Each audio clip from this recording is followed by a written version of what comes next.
रात के ठीक 11:55 हुए थे।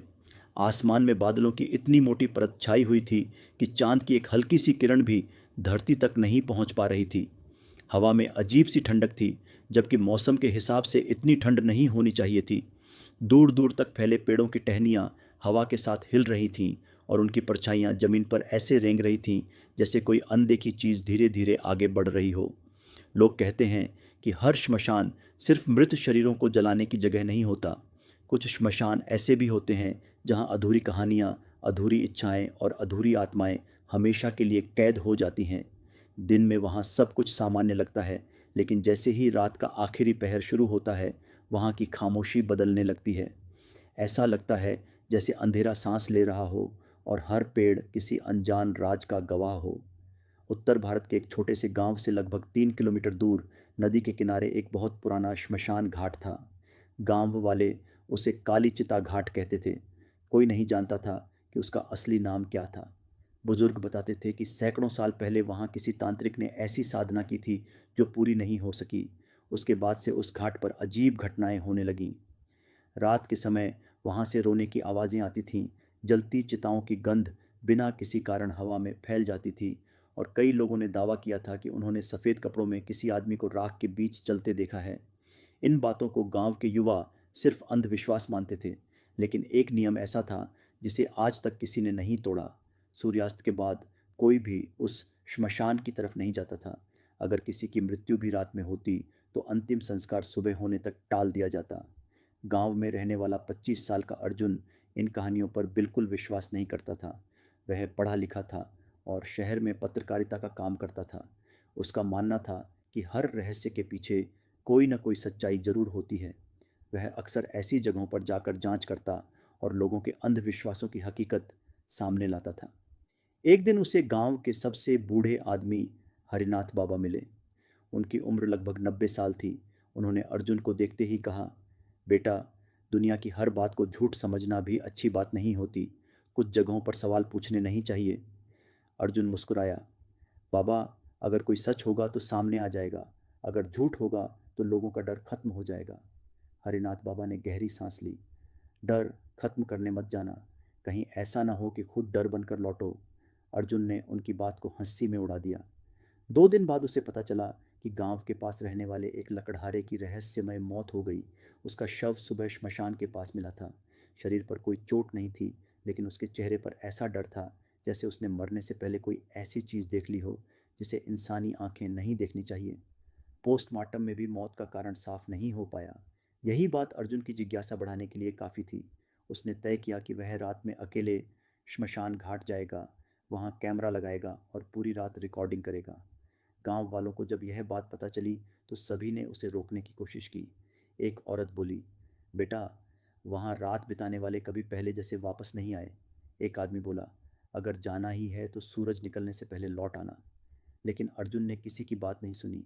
उस रात उसने अपना कैमरा, टॉर्च, अतिरिक्त बैटरी और एक छोटा बैग उठाया और अकेला श्मशान की ओर चल पड़ा। रात के 12 बज चुके थे।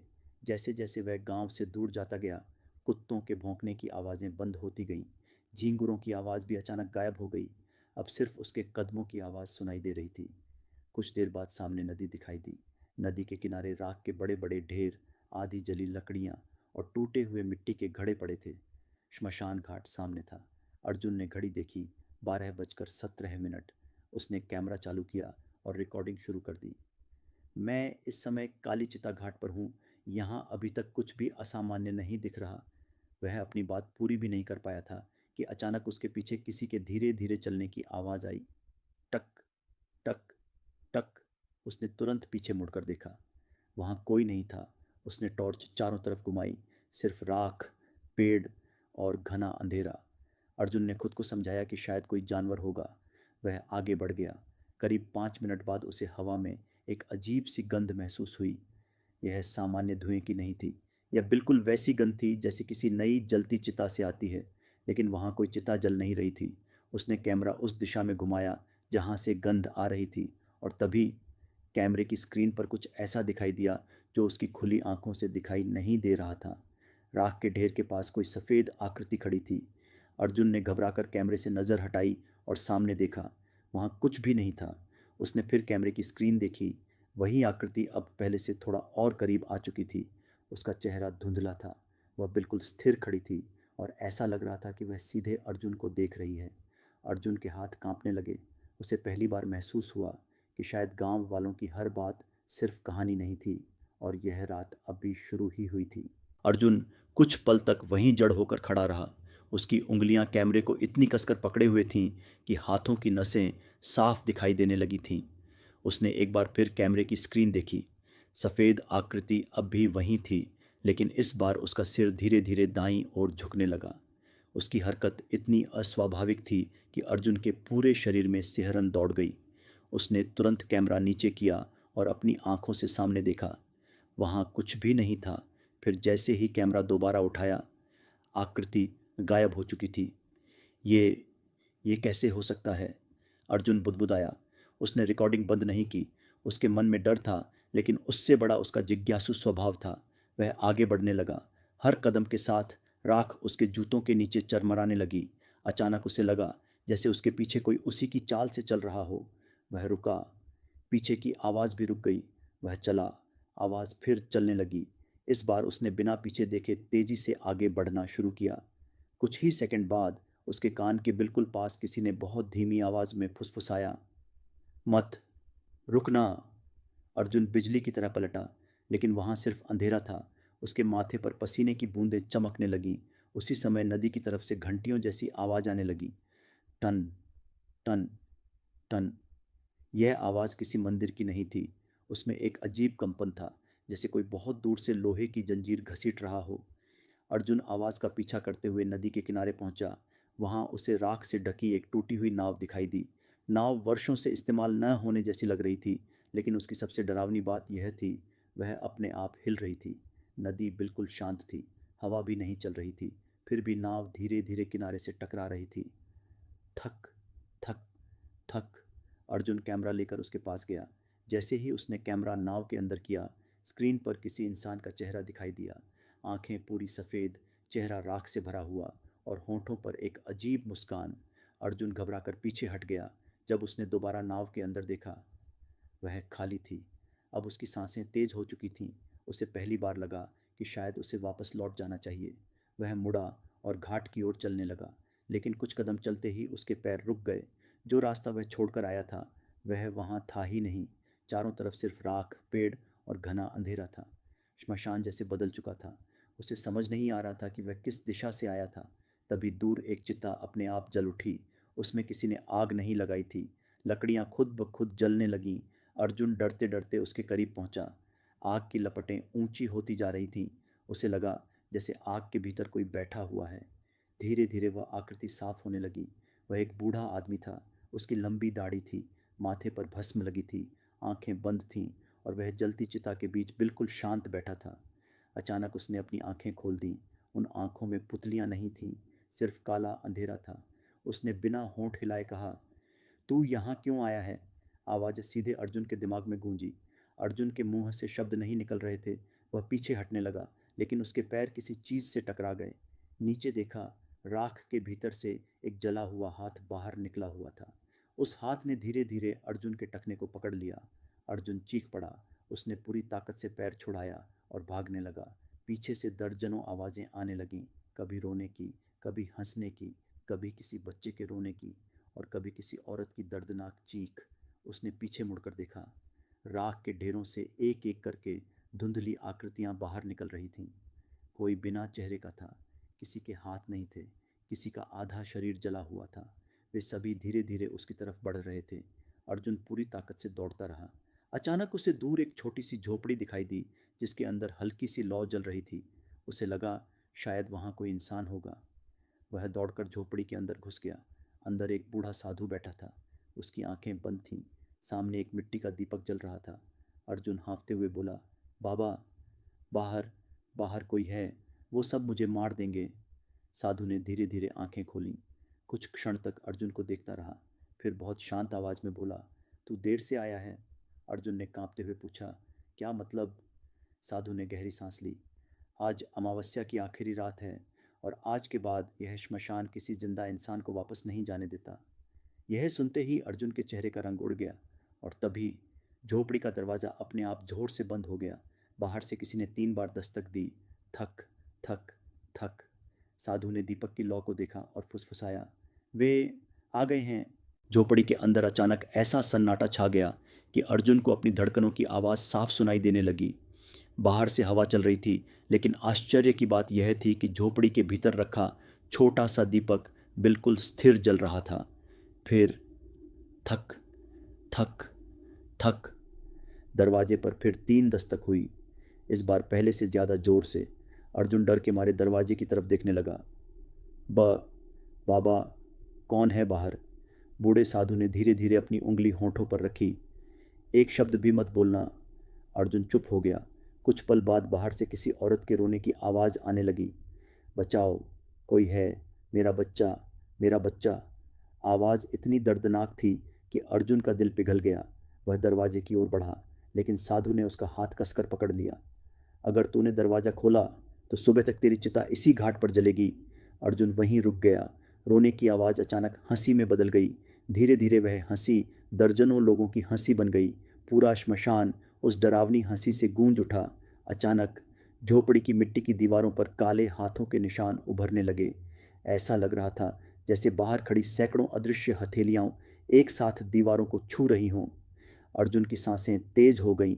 साधु ने अपने गले से एक पुरानी रुद्राक्ष की माला उतारी और अर्जुन के हाथ में रख दी। इसे किसी भी हालत में मत छोड़ना। ये आखिर हो क्या रहा है? साधु कुछ पल चुप रहा, फिर बोला, आज से लगभग 150 साल पहले इस घाट पर एक तांत्रिक आया था। उसका नाम कालिका नाथ था। वह मृत्यु को हराना चाहता था। उसने अमर होने की साधना शुरू की। दीपक की लौ अचानक नीली हो गई। साधु की आवाज़ भारी होती चली गई। उसने लगातार 41 रात तक शव साधना की।